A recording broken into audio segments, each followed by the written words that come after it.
What happens at each electrode during electrolysis? Water electrolysis example. Let's break down another example of what happens at each electrode during electrolysis, using water electrolysis as our example.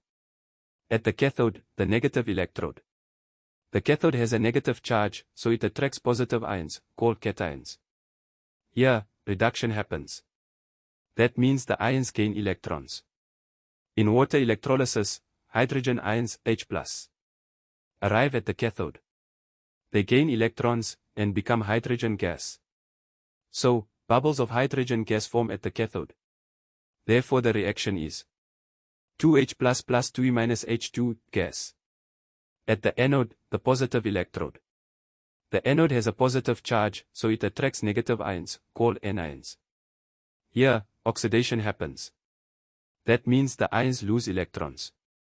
In water electrolysis, hydroxide ions, OH-, arrive at the anode.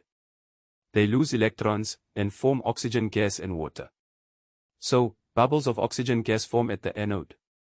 Therefore the simplified reaction is 4OH- O2 plus 2H2O plus 4E-. Ion exchange summary. Cations, like H+, go to the cathode gain electrons reduction. Anions, like OH-, go to the anode lose electrons oxidation. So next time you see bubbles in electrolysis, remember, hydrogen at the cathode, oxygen at the anode, thanks to ion movement and electron flow. Science just got simpler. Like, share, and follow at Inkwell Labs for more awesome chemistry in under 90 seconds.